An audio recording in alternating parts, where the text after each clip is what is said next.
No, I don't want it to be on.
بسم الله الرحمن الرحيم.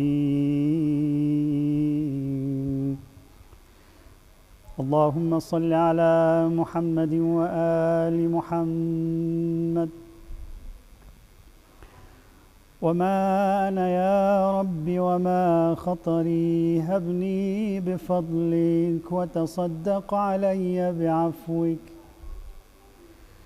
أي رب جللني بسترك واعف عن توبيخي بكرم وجهك. فلو اطلع اليوم على ذنبي غيرك ما فعلته، ولو خفت تعجيل العقوبة لاجتنبته.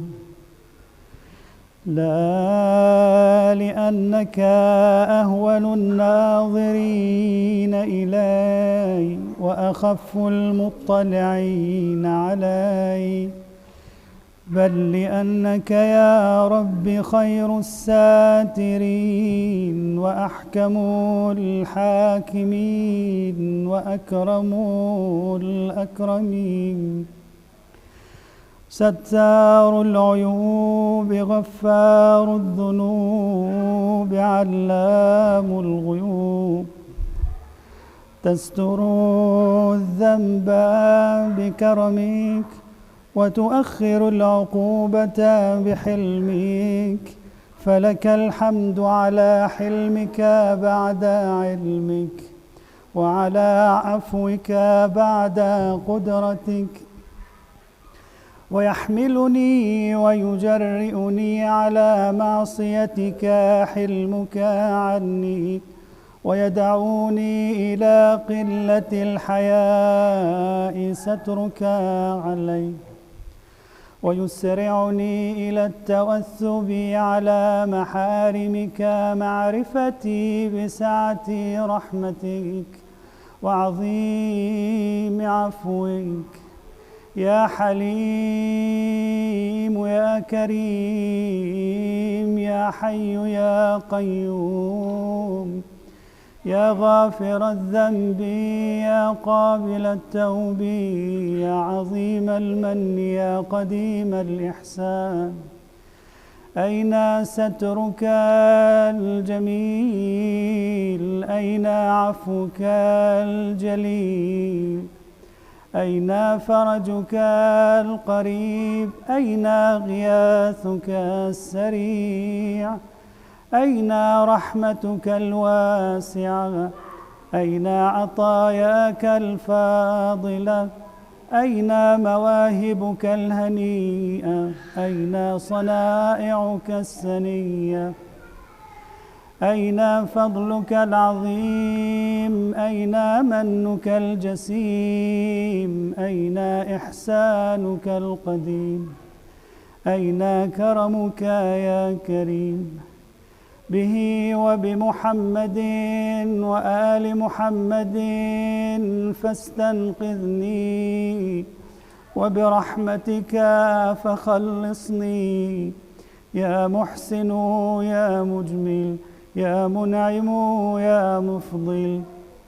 لست أتكل في النجاة من عقابك على أعمالنا، بل بفضلك علينا، لأنك أهل التقوى وأهل المغفرة. تبدئ بالإحسان نعما وتعفو عن الذنب كرما، فما ندري ما نشكر، أجميل ما تنشر أم قبيح ما تستر، أم عظيم ما أبليت وأوليت، أم كثير ما منه نجيت وعافيت.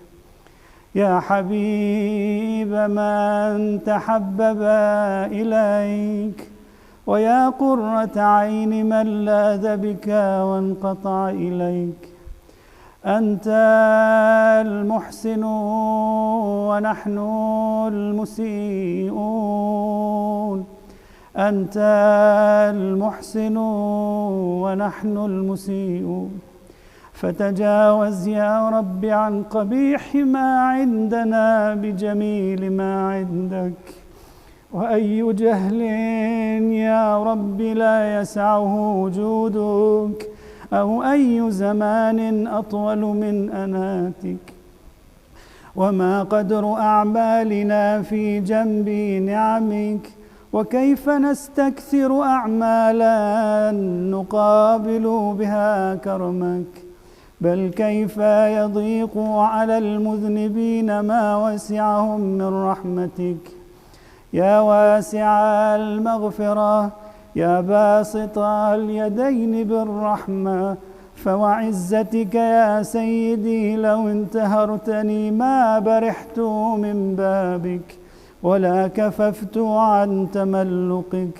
لما انتهى إلي من المعرفة بجودك وكرمك، وأنت الفاعل لما تشاء، تعذب من تشاء بما تشاء كيف تشاء، وترحم من تشاء بما تشاء كيف تشاء. لا تسأل عن فعلك، ولا تنازع في ملكك، ولا تشارك في أمرك، ولا تضاد في حكمك، ولا يعترض عليك أحد في تدبيرك. لك الخلق والأمر، تبارك الله رب العالمين. يا ربي، هذا مقام من لاذ بك واستجار بكرمك، وألف إحسانك ونعمك، وأنت الجواد الذي لا يضيق عفوك، ولا ينقص فضلك، ولا تقل رحمتك. وقد توثقنا منك بالصفح القديم والفضل العظيم والرحمة الواسعة، أفتراك يا ربي تخلف ظنوننا أو تخيب آمالنا؟ كلا يا كريم، فليس هذا ظننا بك ولا هذا فيك طمعنا. يا رب إن لنا فيك أملا طويلا كثيرا، إن لنا فيك رجاء عظيما، عصيناك ونحن نرجو أن تستر علينا، ودعوناك ونحن نرجو أن تستجيب لنا، فحقق رجاءنا مولانا، فقد علمنا ما نستوجب بأعمالنا، ولكن علمك فينا وعلمنا بأنك لا تصرفنا عنك حثنا على الرغبة إليك، وإن كنا غير مستوجبين لرحمتك فأنت أهل أن تجود علينا وعلى المذنبين بفضل سعتك، فامنن علينا بما أنت أهله وجد علينا، فإنا محتاجون إلى نيلك يا غفار. بنورك اهتدينا وبفضلك استغنينا وبنعمتك أصبحنا وأمسينا، ذنوبنا بين يديك نستغفرك اللهم منها ونتوب إليك، تتحبب إلينا بالنعم ونعارضك بالذنوب، خيرك إلينا نازل وشرنا إليك صاعد، ولم يزل ولا يزال ملك كريم يأتيك عنا بعمل قبيح، فلا يمنعك ذلك من أن تحوطنا بنعمك وتتفضل علينا بآلائك، فسبحانك ما أحلمك وأعظمك وأكرمك مبدئا ومعيدا، تقدست أسماؤك وجلى ثناؤك وكرم صنائعك وفعالك. أنت إلهي أوسع فضلا وأعظم حلما من أن تقايسني بفعلي وخطيئتي، فالعفو العفو العفو سيدي سيدي سيدي.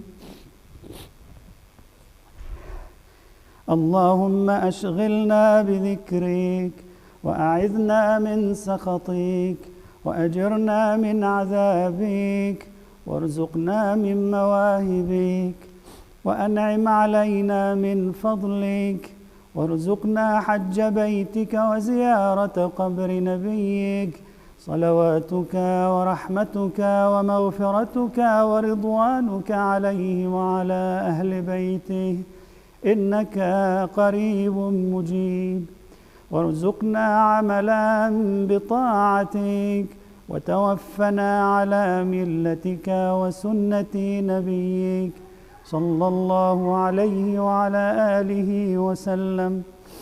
اللهم اغفر لي ولوالدي وارحمهما كما ربياني صغيرا، اجزهما بالإحسان إحسانا وبالسيئات عفوا وغفرانا، وصلى الله على سيدنا محمد وآله الطاهرين.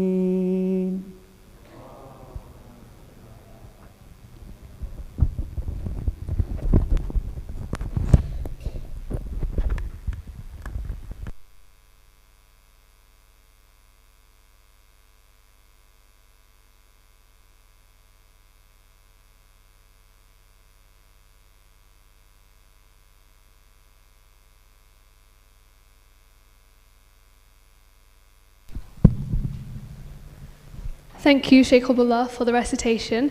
Can I now invite Sayyid Waji Shah to share his Quran reflections with us, please?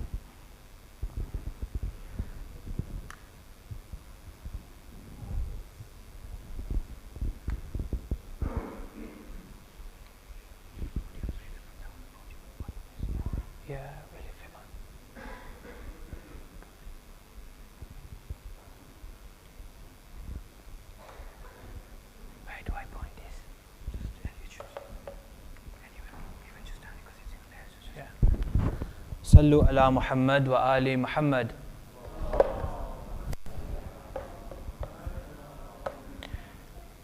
So today we're going to look at the verse from chapter 80, verse 24, Surah Abasa, where the Quran says, let humankind look at their food. فَلْيَنْظُرُ الْإِنسَانُ إِلَىٰ طَعَامِهِ. So we've got some questions for reflection. Have you examined, this is how we're going to begin, for just some questions on reflecting on your eating habits. So have you examined your eating habits? What kind of foods are you eating? Are you eating ethically? And what does ethical eating actually look like? And do you know about your gut bacteria and how it influences your mood and your body mechanics? Inshallah, today we want to answer the final question.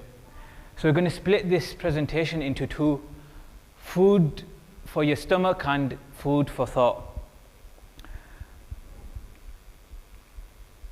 So when we look at gut bacteria, when we want to eat healthily, there's 5 group types. So we've got probiotic rich foods, prebiotic, fiber rich foods. I'm being very quick here because I've got literally no time. Polyphenol rich foods, and hydration and bone broth. And the reason why I'm mentioning this is because of the month of Ramadan. We should actually really be looking at our foods. So probiotics are live bacteria. I'm not addressing the doctors in the room here, but these improve your gut health by increasing the population of beneficial bacteria. So the best food sources for this are fermented foods like fermented yogurt with cultures, kefir, fermented vegetables. My wife hates this when I buy sauerkraut and kimchi and these things. Other fermented foods like kombucha. And I hope everyone's taking notes here as well. Spent a lot of time researching this. So prebiotic foods are fruits and vegetables such as bananas, onions, garlic, leeks, asparagus, and apples. So time for change. This should all be on your menu for the next session. And then whole grains such as oats, barley, flaxseed. And we've got Pakistan's favorite lentils, who are very good for you, chickpeas and almonds. And fiber is really important because it helps maintain regular digestion. And we should be eating whole grains like brown rice, quinoa, whole wheat, and vegetables such as broccoli, carrots, and leafy greens. And there is some fun foods here for polyphenols. Dark chocolate, so 70% plus cacao is very good for you. Green and black tea, berries such as raspberries and blackberries, nuts such as walnuts and almonds, and also olive oil. And the reason why I'm mentioning this is because your gut is your second brain. You feed it well, your mood improves, and your general well-being.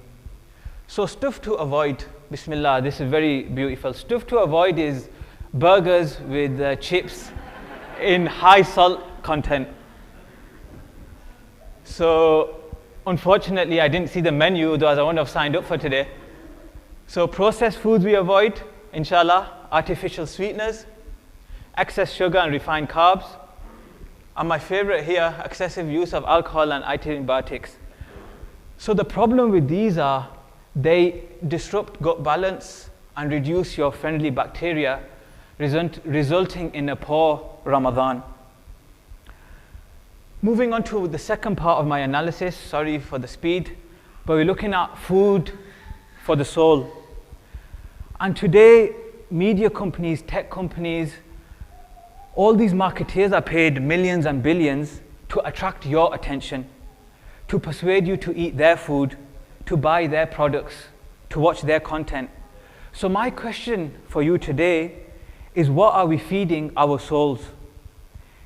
Is our soul more accustomed to instant gratification in this technologically advanced world? Am I so glued to my phone that I'm so scared of being alone with myself that now I'm in a room full of people and the situation gets awkward, I pretend I have a text message to run through? What are we doing here? Are we looking at ourselves and the nourishment for our souls? Are we scared of being alone with ourselves? And this is another thing that we need to look at in Ramadan. So when the Quran says, let man look at his food, فَلْيَنْظُرُ الْإِنسَانُ إِلَىٰ طَعَامِهِ, we know this. We know that Ramadan is a time to purify our inner selves. But are we feeding ourselves with good deeds, patience and remembrance of Allah subhanahu wa ta'ala? Or are we consuming negativity, anger and heedlessness? And we've been told year in, year out that fasting is not just from food.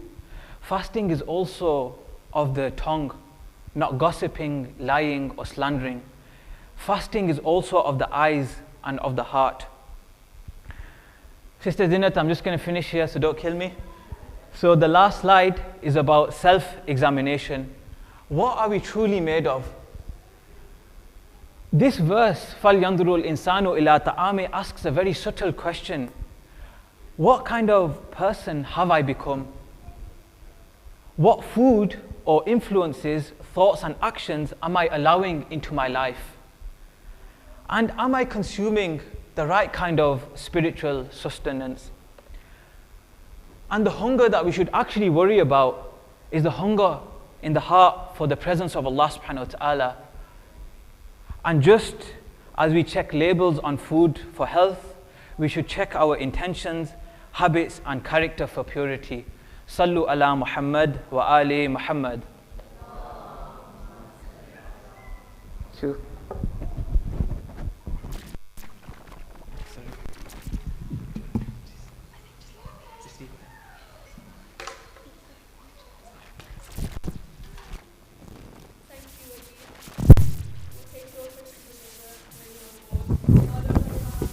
We feed them vegetables for iftar, but we'll have to see for next time. Just a few housekeeping rules before the talk starts. As always, no food or drink is allowed in the chapel apart from water. Please put your shoes in the shoe room and don't leave them in the corridor outside, as we need to leave that clear. The toilets on the ground floor are under refurbishment and currently out of use. There are toilets on the first floor, which can be accessed from the staircase at the end of the corridor by the dining room. Children will need to be accompanied to the toilets by an adult, please. If you require access to the lift or baby changing facilities, please ask a member of the T4C team. And the conference room is available for parents with young children during the program. So today there'll be a live message board during the lecture, which we have found to enhance engagement and interest. So you can post your comments and questions live for everyone to see. The message board isn't moderated, so please use it responsibly. Lastly, can everyone move forward and just make sure we're not obstructing the pathways near the entrance, so if anyone walks in late, they don't have to trip over any people. And can I please call Dr. Panjwani to give his talk today?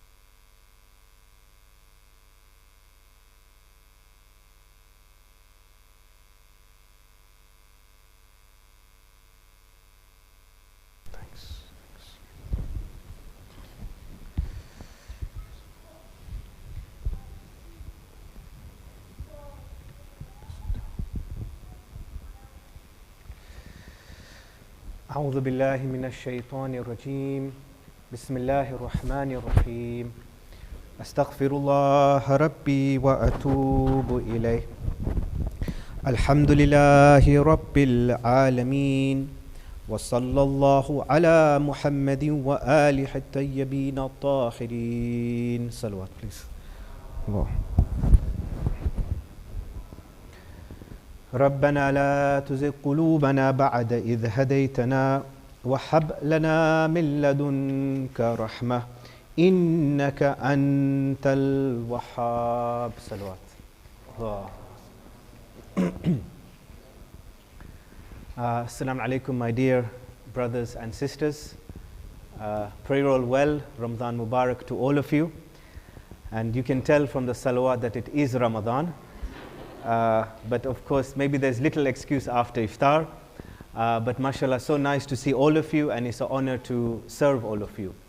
I've got 30 minutes, and I'll also try to make it a bit interactive. And as was advertised, the theme is the tafsir of Suratul A'la. As much as we can do, probably we'll only reach maybe 1 to 10 verses. Jazakallah. Thanks.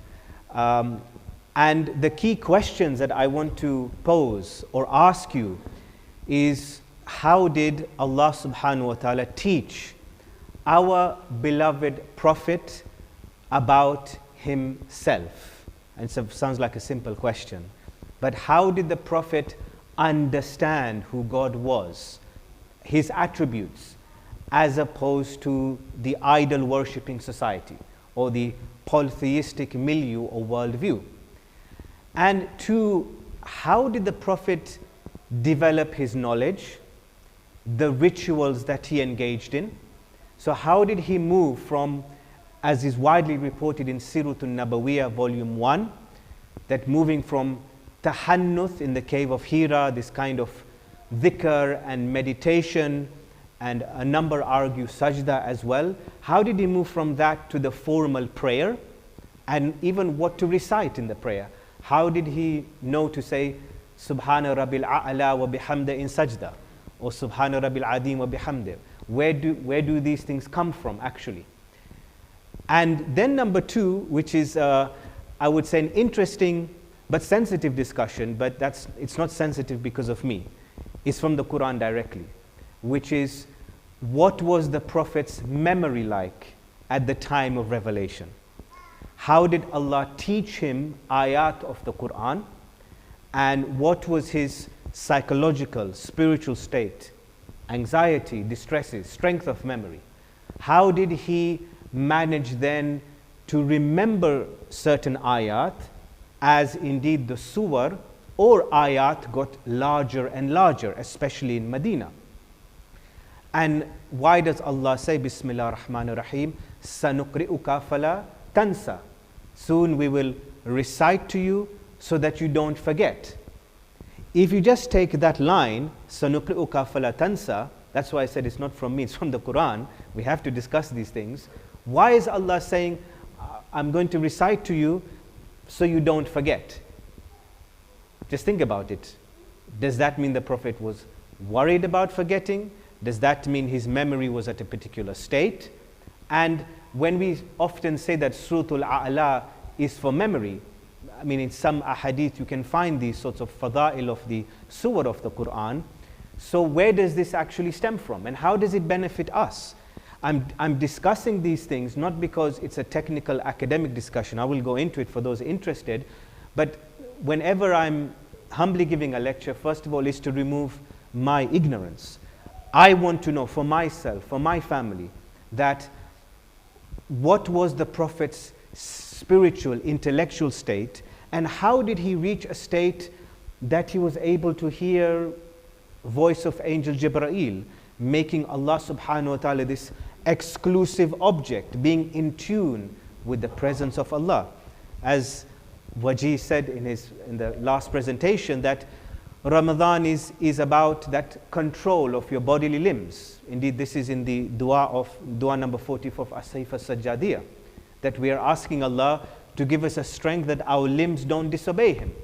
So how did our beloved Prophet reach that state which we would like to reach, That sense that, okay, Ramadan has come, I want to make the best use, the best opportunity that I feel the presence of Allah continually, not just in this month, but after that, inshallah. Salawat.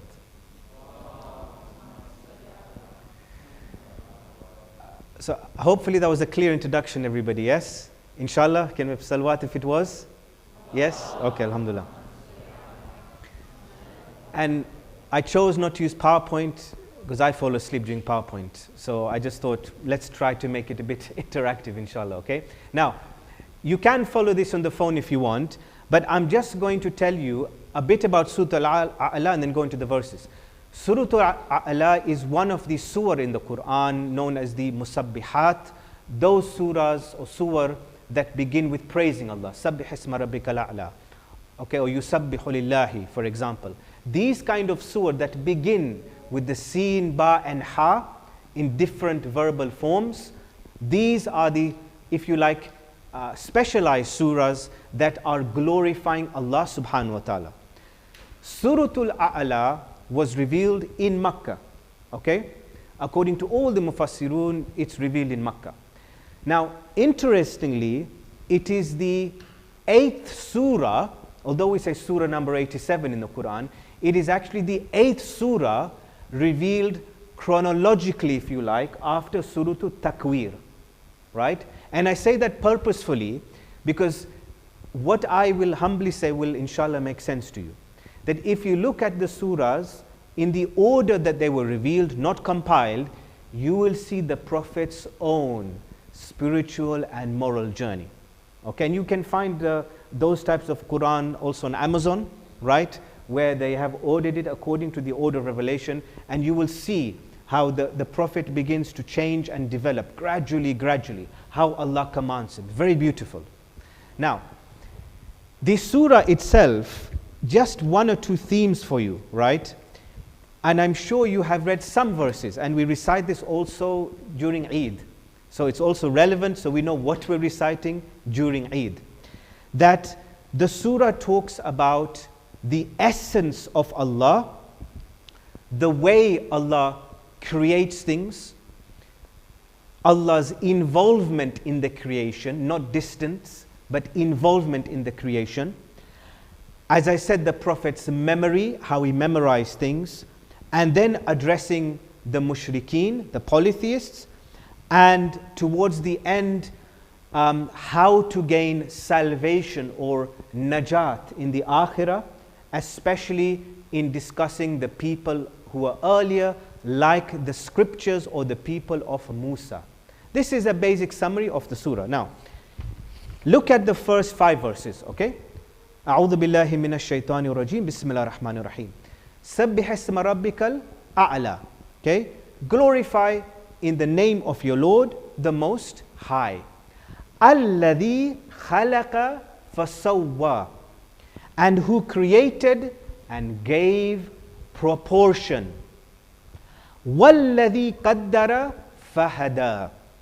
And who destined, decreed or measured, depending on the translation you choose, but a kind of measuring or decreeing and guided. So Allah guides, He measures and guides. وَالَّذِي أَخْرَجَ الْمَرْعَى. And He, that is Allah, brought forth the green pasture. Look at Allah. Allah isn't just standing back from the world and designing and creating things. He is bringing forth the pasture, the herbiage, the plants. Look at Allah's involvement in the creation. فَجَعَلَهُ غُثَاءً أَحْوَى. And then makes those very things, or makes it into stubble or dark debris. Now I'll stop there, okay? Very briefly, all we have learned so far, and imagine ourselves that we are in the Prophet's mind or the Prophet's shoes. All the Prophet is being taught at present is glorifying Allah, and then Allah's various active attributes in the way He is involved in the world, right? A very small point that, I don't want to be too philosophical, when we use terms like, are you a theist, right? Or are you an atheist? Are you a deist? All these terms we use. These terms have very specific meanings. If you say that you are a theist, okay, you can say you believe in one God, but the relationship between God and the world could be minimal. That means God or Allah creates the world, He appoints prophets, He works through the prophets, there are miracles, and He's put in us fitrah, or the inclination towards God and righteousness. You can say Allah is involved in the world.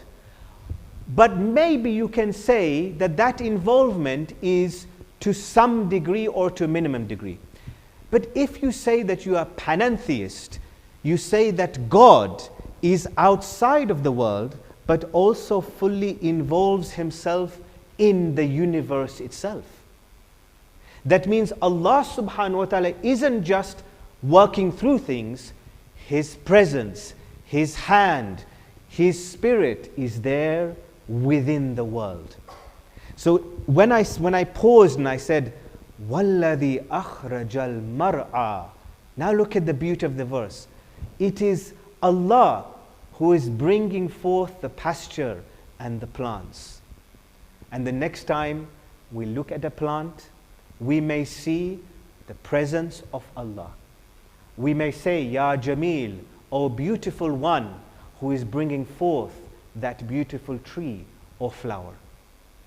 I'm trying to give you a small step-by-step insight, we'll get more technical, into what the Prophet was feeling at the time of revelation and what he was being taught. These things are being taught and inspired in him.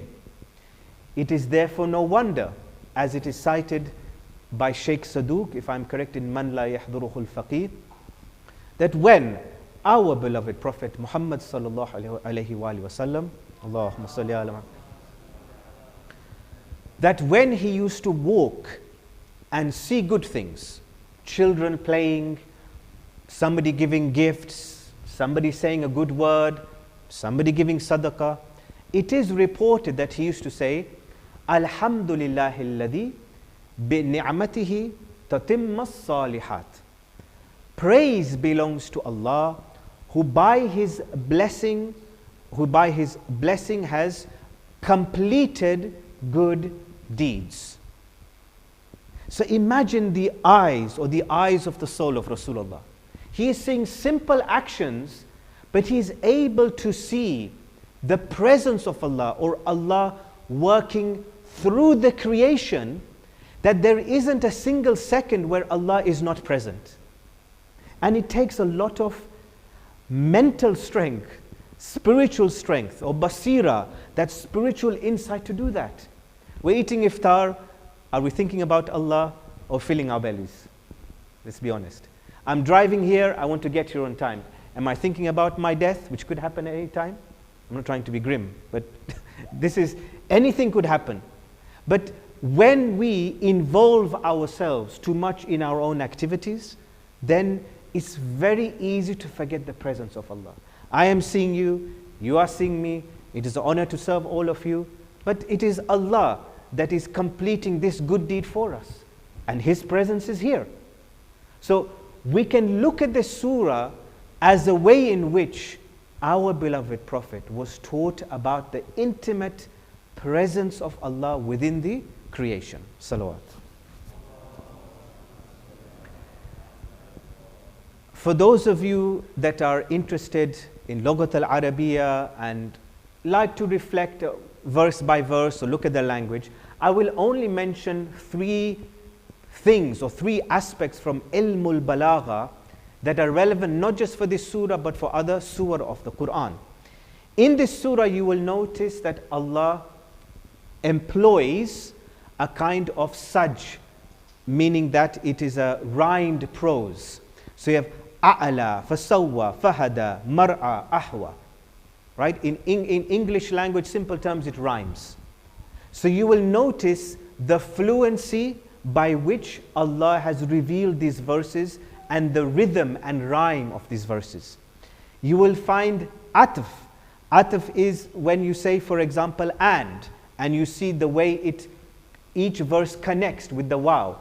So when, for example, وَالَّذِي قَدَّرَ فَهَدَى وَالَّذِي أَخْرَجَ الْمَرْعَى فَجَعَلَهُ غُثَاءً أَحْوَى. When you see that wow at times in the Quran, you see the way that the verses are structured and connected and allowing it to flow. And then you see ikhtisar. Ikhtisar is brevity. That means the surah isn't very long, it's very short, very short. And not only is it short, each verse is very concise, but contains a lot of depth. This is not just the eloquence of the Quran, but the miraculous nature that Allah through the Prophet is able to convey deep messages, but in concise language that the Arabs at that time could not produce. Salawat, please. Now, the second aspect, and I did pose this question, is how does this surah teach Rasulullah about rituals, about salah, and about what to specifically say within the salah when the salah is revealed, right? You may find this interesting. I don't know. Let's see. I found it interesting. So when I looked at Majmul Bayan, when I looked at the tafsir by Fakhruddin Razi, I looked at Tustari, I looked at several tafasir, and majority, if not all of them, quote this kind of hadith. They mention two types of ahadith, right? One is, and this hadith is from Ibn Abbas and Qatada. They say in relation to Sabbih isma rabbikal a'ala. They say the deeper meaning of this is that ma'anahu nazzahu rabbaka an kulli ma la yaliq bihi min as-sifat al-madhmuma wa af'al al-qabiha. They say its meaning is to sanctify your Lord from everything that is not befitting of him, from reprehensible or blameworthy attributes and ugly actions. Now, when we are saying Sabbih isma rabbikal a'la, or we say Subhana Rabbiyal a'la wa bihamde in the sajda, our mind is actually to remove all ugliness, all limitations from Allah. Allah is unique. There is nothing that is limiting for him.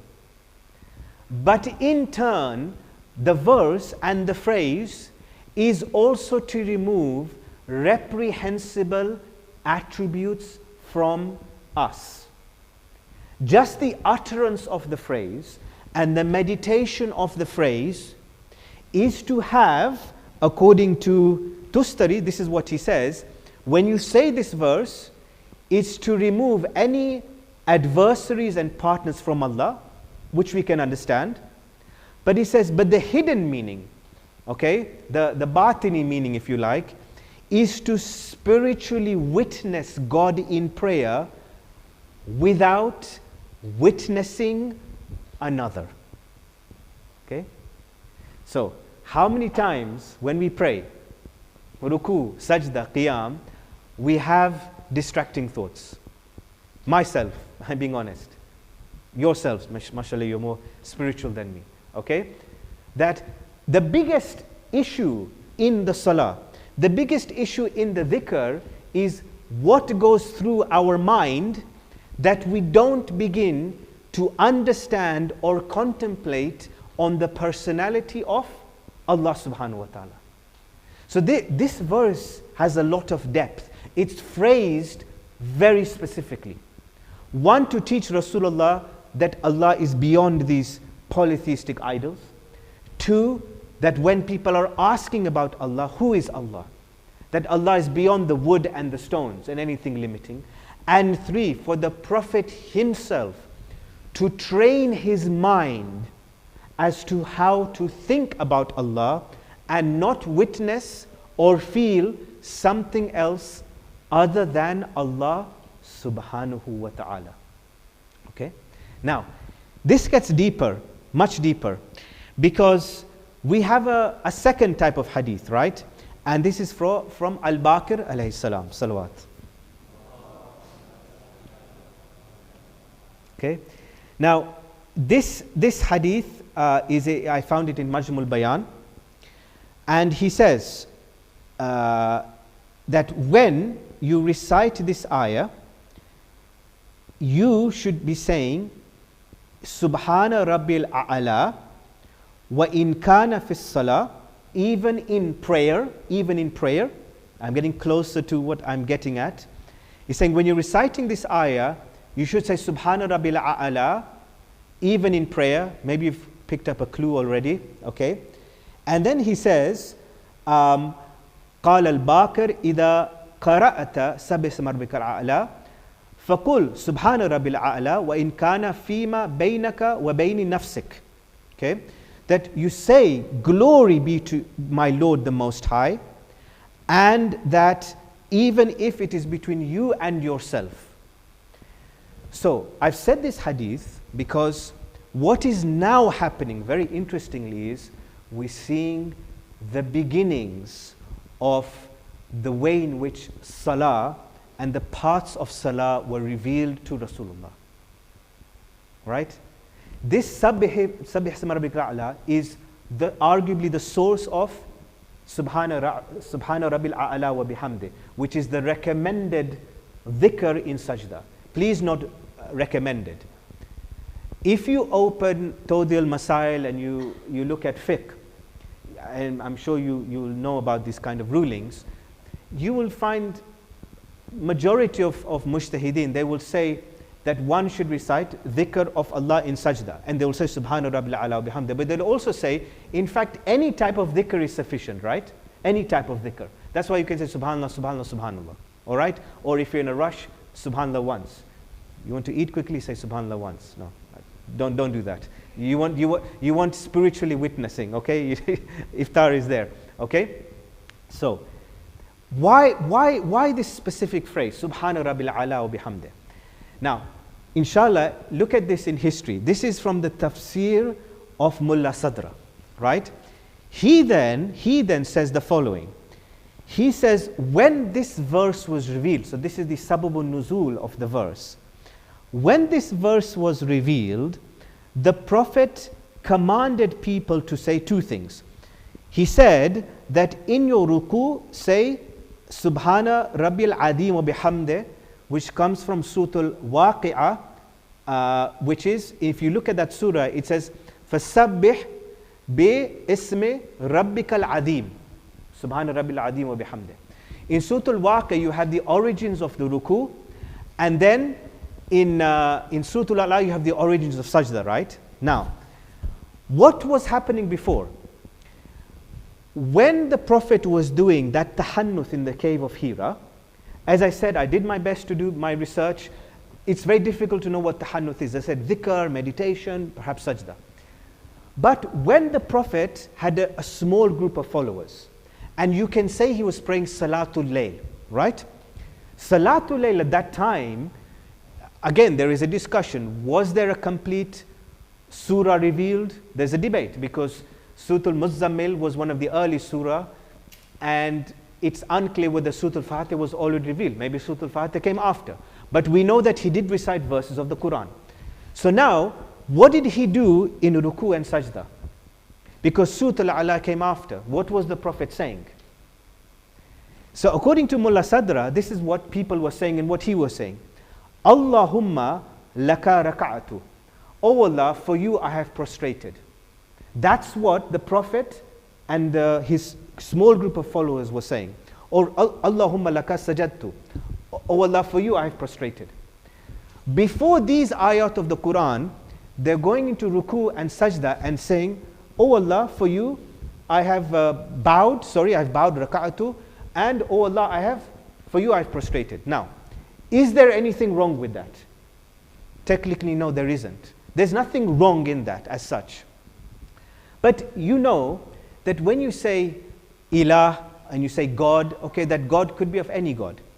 When you say Allah, it is something unique. Not only that, when you say, Oh Allah, for you I have bowed or prostrated, the question to ask is, who are you, O Allah? Who am I bowing to? Who am I prostrating to? Now this makes sense. When you say, سَبِّحِ اسْمَ رَبِّكَ الْأَعْلَى الَّذِي خَلَقَ فَسَوَّى. Okay? And then you say, Subhana Rabbil A'la wa bihamdi. Now look, it means, O Allah, Subhana Rabbil A'la wa bihamdi. Glory be to you, the Most High. The Most High meaning you, Allah, are without limitation. You, Allah, are the one who guided and decreed and proportioned, and you fashioned the pasture, and you brought forth the herbage, and that very plant, that very tree that I am seeing, you will turn it into dark debris. Now look how beautiful this is. That sajda, that line that we are saying, is in the context of these verses of Suratul A'la. The sajda is a teacher to us. The ruku is a teacher to us. It's to teach us who Allah is. And now you can see the connection between the Quran, the revelation of the particular surah, and what is going through the Prophet's mind, how the Prophet is taught, and how now in turn the Prophet is teaching us. So when Allah saw, well, you are teaching your followers this, it's not that He's saying, oh Prophet, you did something wrong. He's guiding Rasulullah to that which is best practice, that which elevates our heart and our soul. Salawat.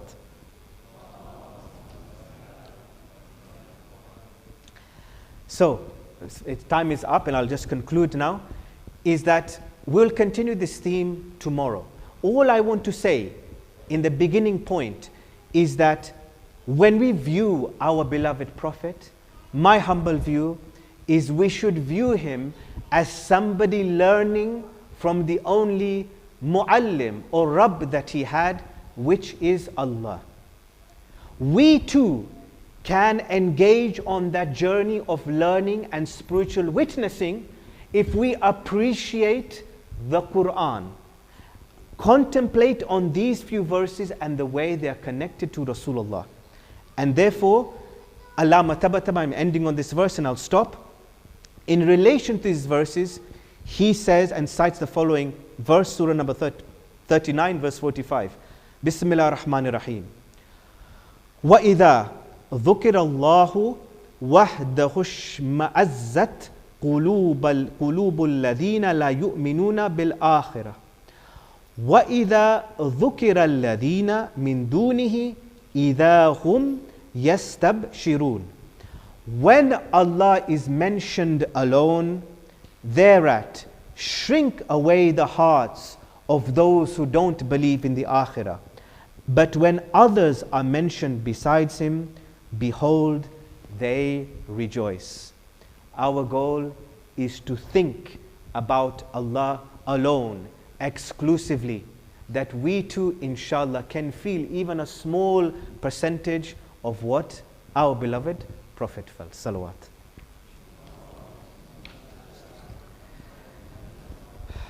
Jazakallah for your patience. I think there's a Q&A, but before the Q&A, please can we end with a Surat al-Fatiha for all the mu'min, marhumin, and all those who are ill and oppressed around the world. Surat al-Fatiha, please.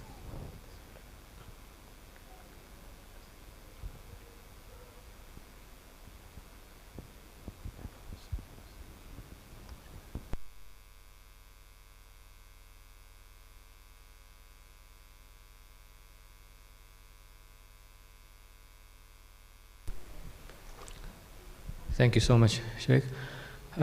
So yeah, any questions from the floor first before we see if there's any online?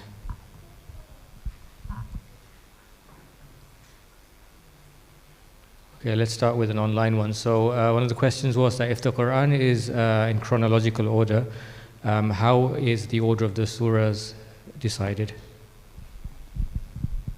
The order of the surahs decided. Okay, Jazakal for the question. So a couple of points is that just after the death of Rasulullah, peace be upon him, we have reports in the Shia and Sunni tradition that, for example, by Ibn Sa'ad and others, that Ali ibn Abi Talib alayhi salam had a codex or a mushaf where the surah were in chronological order. And that is we don't have the actual Mus'haf here. It is perhaps not present, although some have tried to reconstruct it.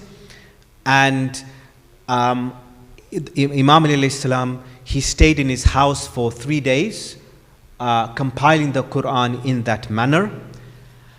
And it appears from the traditions that we have that before Rasulullah passed away, that Rasulullah instructed the arrangement of at least the verses within the chapters.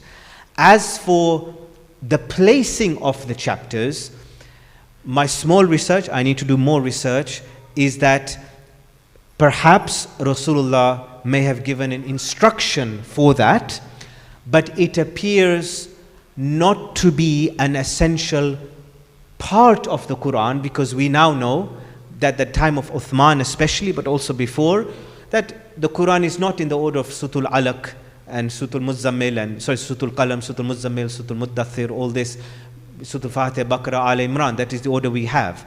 So there may have been an instruction, and Ali ibn Talib alayhi salam in his codex did explain also the sababun nuzul of some of the verses of the Quran. So maybe that is not a complete answer, but it tells us that there may have been some instruction, that we do have a record of that chronology. It was there. We also have records of different codexes with different orders of the Quran. So it appears that that is something that may not have been either clear in the society or followed, or perhaps not an essential part of the Quran, that there was some flexibility for that compilation to occur without it affecting the authenticity of the Quran. Inshallah. Anything from the floor?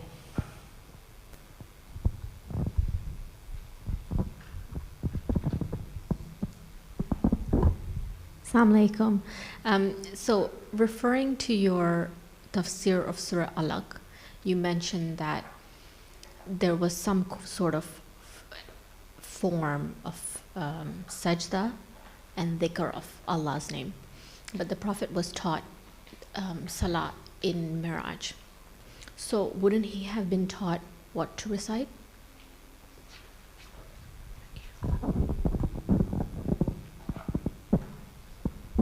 Jazakallah, sister. Was he taught like what to say in ruku and sajda and these things? So, yes, I think that is a possibility. You can say that from the hadith, yes.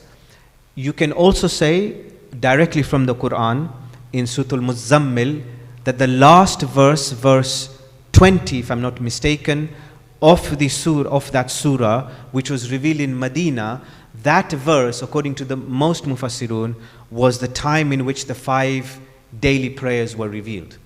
So at that time there was the actual form of the salah, and it was practiced in Medina.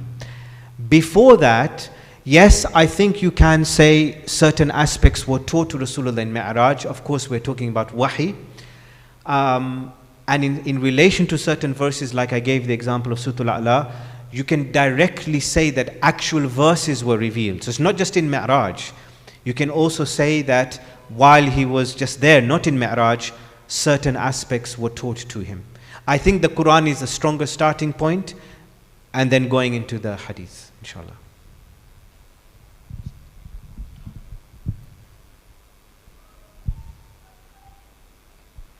Take another question from online. How did the Prophet know that the verse in Surah Al-Waqi'ah was for ruku and the verse in Surah Al-A'la was for sujood? Okay. MashaAllah, okay, Jazakallah. The simplest answer is wahi, that obviously Allah is telling him, don't say, Allahumma laka raka'atu, oh Allah, for you I have prostrated, or bowed, sorry, but that say this. So the easiest answer is this is wahi, this is an inspiration that he is being taught what to say, and that all I can say is, when you say how is this happening, is that is the Prophet's devotion and focus and meditation and dhikr and constant practice, especially of Salatul Layl, that it signaled very specific verses in the different parts of the prayer. And when those verses are coming to him, what is coming in my mind at the moment is this is wahi. But that wahi requires another subject. What is wahi? How does it occur? But just to give a simple answer, inshallah.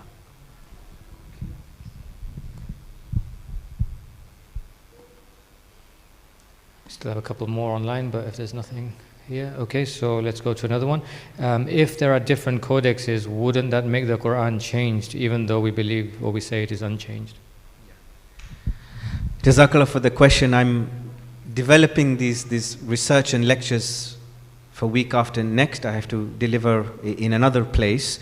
But no, one small point I'll give you. There, you can say there are essential and accidental parts of the Quran. Those essential parts of the Quran is that were words changed, all right? Were words out of order and out of place? And did people start changing them? If you argue for that, then you say there is tahrif, there is that would you change in the Quran, and then it would reduce the miraculous nature of the Quran. However, all Shia and Sunni scholars admit that there are various aspects of the Quran which, when we say accidental, you can say they were secondary and not essential to the Quran. It's a couple of simple examples. The recitation of certain words. If you look at most tafasir, if you look at the start, like take Majm al-Bayan, you will find that Allama Tabrisi rahmatullahi alayh, he starts with the way that certain words were recited, right? So, a simple example, is it Maliki Yawmiddin or Maliki Yawmiddin? Okay? Qul huwa Allahu ahad, Allahu samad, lam yalid wa lam yulad wa lam yakul lahu kufuwan ahad. Is it kufuwan or kufwan? You'll find these things there. Now, if you say, oh no, does that mean the Quran was changed? No. That's the way it was recited, and there are various theories. It could be dialect, it could be culture, it could be what they heard. But it does not change the meaning of the Quran. It doesn't change the original messages of the Quran, number one. Number two is the order of the compilation or the surah of the Quran. Okay, if you put Baqarah later on, and then you put Al Imran in another place, well, you still have complete chapters where the verses are still put in the arranged order within the chapter. That is most important. So all I want to say is, when we look at the Quran, one thing to note, it's not about changing the words and the meaning, but it is about maybe certain arrangements and recitations, inshallah.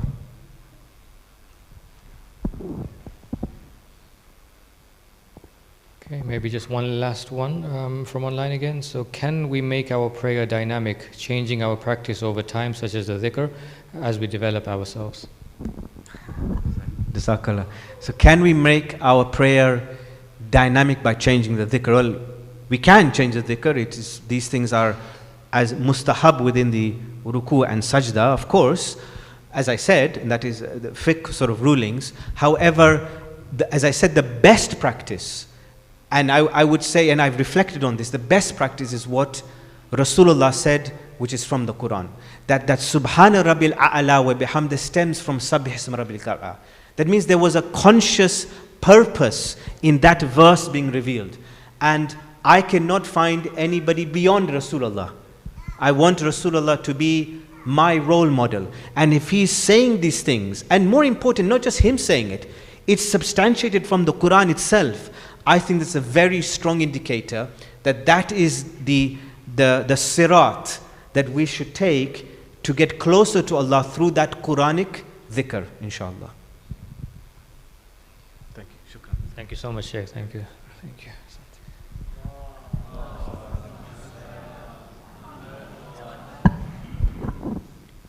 Thank you, Sheikh. We look forward to hearing more from you tomorrow, inshallah.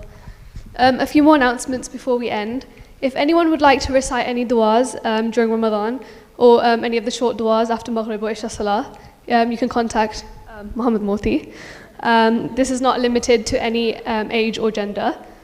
This year, T4C is supporting Oasis Aid and Ayman Yaqub Foundation to help people in Gaza with essential food and medical supplies. The charity is run by Sheikh Ayman Yaqub, who will be here next Friday to talk more about the charity. To give you an idea of the costs, so it costs £10 for baby formula and £95 to feed a family for a whole month. You can donate by bank transfer or on the Just Giving link, which is shared on our WhatsApp group. We really appreciate your kind contributions towards our Ramadan programs and our iftars. You can sponsor a full iftar for £700 or can donate any other amount at the desk outside using the QR code or the link shared on the group. There will be sweets on sale today at the desk, which will 50% of those donations will go to T4C and the other 50% to the charity, and we'll also be selling some burgers and chips from today. Tomorrow's program will start at 6:10 p.m. with Maghrib and Iftar. We also have a discussion circle tomorrow after Isha. Every Sunday in Ramadan, we will have different qadis sharing beautiful recitation of the Quran. This Sunday, we are very privileged to host Qadiya Hora Yasin. Please attend on time at 4:45 p.m. to make the most of this opportunity, inshallah. Finally, can we please recite a Surah Fatiha or take a moment of silence for all those suffering in the world and all marhumin al-Fatiha.